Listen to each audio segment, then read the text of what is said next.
బడ్జెట్లోని మిగతా డిపార్ట్మెంట్స్ కూడా పోదాం. ఫైనాన్స్ మాట్లాడుకున్నాం, FRBM మాట్లాడుకున్నాం, GSDP మాట్లాడుకున్నాం, పర్ క్యాపిటా మాట్లాడుకున్నాం. Now will go to department wise. Bhatti గారు ప్రవేశపెట్టింది. గౌరవనీయులు భట్టి గారు తన బడ్జెట్ ప్రసంగంలో ఏమన్నారంటే, అధ్యక్ష, బడ్జెట్ అంటే సంఖ్యల చుట్టూ తిరిగే అంకెలు కాదు, ఇది ప్రజల చుట్టూ తిరిగే సంఖ్యలు.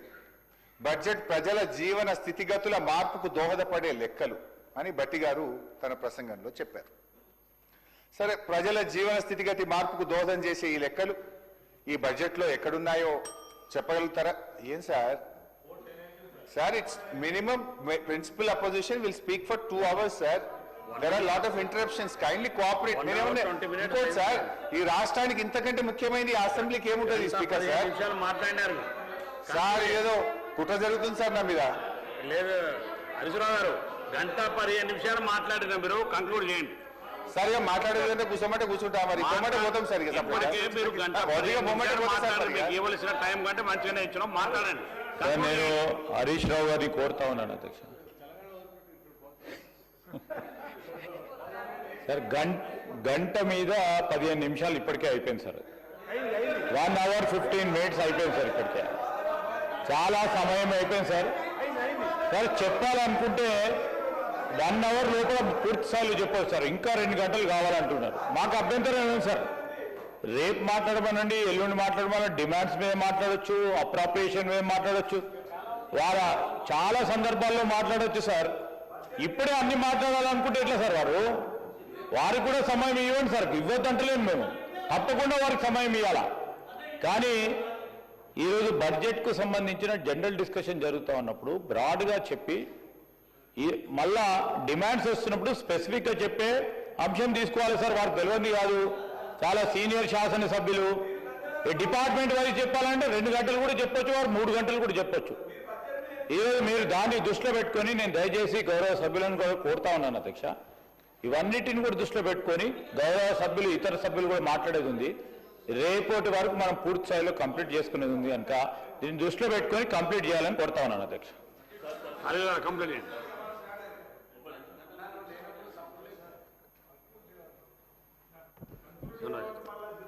గవర్నర్లో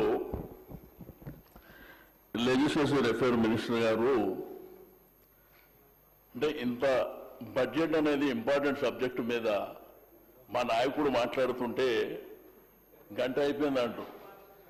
సార్, టీ బ్రేక్ అని 2.5 గంటలు మమ్మల్ని కూర్చోబెట్టారు. Please please please please please చెప్పనివ్వండి సార్. 2.5 గంటలు టీ బ్రేక్ అని 2.5 గంటలు కూర్చోబెడితే మేము కూర్చున్నాం సార్. గవర్నర్ అడ్రస్ మీద ధన్యవాదాలు చెప్పేటప్పుడు ముఖ్యమంత్రి గారు ఢిల్లీకి వస్తారంటే 5-6 గంటలు మేము కూర్చున్నాం. ఆయన వచ్చిండు, పండబెట్టి తొక్కిండు. సార్, ఇది సభను పక్కదారి పట్టించే ఆలోచన చేస్తూ ఉన్నారు. చాలా సీనియర్ సార్ వారు. నేను ఫస్ట్ టైం అయినప్పుడు వారు మంత్రిగా ఉండే సార్ అధ్యక్ష. వారికి మొత్తం ఆంధ్రప్రదేశ్ చూసిండు, ఇప్పుడు తెలంగాణ కూడా చూస్తూ ఉన్నారు సార్. ఈ శాసనసభకు సంబంధించి ఎప్పుడు కూడా ఆ రోజు కూడా ముఖ్యమంత్రి గారు వస్తారు, వారి స్పీచ్ ఉంటుందని చెప్పలేదు అధ్యక్ష. సమయాన్ని కూడా అందరి గౌరవ సభ్యులకు సభా సమయం ఇవ్వడానికి మీరు శాసనసభాపతిగా అందరికీ కూడా అవకాశం ఇచ్చింది అధ్యక్ష. ఆ సమయం ఆ విధంగా కోయిన్సైడ్ అయింది. అయినంత మాత్రం దాన్ని ఆ విధంగా చెప్పడం సరికాదు సార్. ఇదేం సార్, ఇది మీరు సీనియర్గా ఉండి ఈ విధంగా మాట్లాడడం సరికాదు సార్.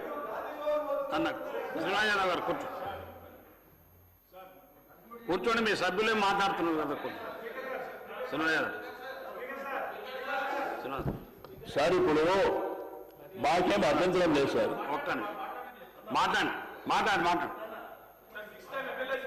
మాట్లాడండి శ్రీనివాస్ గారు. సార్, మాకు సభానాయకుడు వారు వచ్చి రిప్లై ఇచ్చేటప్పుడు మాకు అభ్యంతరం లేదు. మేము ఇప్పుడే కొత్తగా 94 నుంచి చూస్తున్నాం. ఆ మర్యాద మాకుంది, ఆ గౌరవం మాకుంది. ఇప్పుడు శాసనసభ మీద మాకు గౌరవం ఉంది.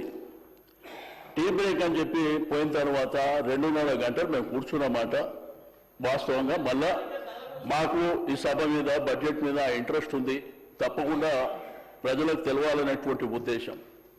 సేమ్ టైం గవర్నర్ అడ్రస్ కూడా అన్నా ఆ రోజు డిస్కషన్ జరిగింది. 4 సార్లు వాయిదా వేశారు. మళ్ళీ 5 గంటల సేపు కూర్చోబెట్టారు. ముఖ్యమంత్రి గారు వస్తారు, సరే వారు ఢిల్లీకి పోయారు కాబట్టి వచ్చిన తర్వాత వారు గవర్నర్ అడ్రస్ మీద రిప్లై చెప్తారని మేము కూర్చున్నాం. ఆయన వచ్చిండు, రాత్రి 12 గంటల వరకు పండబెట్టి తొక్కిండు, పోయిండు, అయినా కన్ను నోరు మూసుకొని ఉన్నాం. కానీ ఇప్పుడు కూడా మాట్లాడలేకపోతే అన్న మాటలే కదా సార్, హౌస్లో అన్న మాటలే చెప్తున్నా. నేను మన కొత్తగా అడిషనల్ గా చెప్తున్నా. నేను దయచేసి ఒక సీనియర్ శాసనసభ్యునిగా ఈ సభకు గౌరవం, ఈ సభ గౌరవానికి మర్యాద ఉండాలని. ఇప్పుడు అంతకుముందు ఏంటంటే ముఖ్యమంత్రి గారు మాట్లాడే ముందు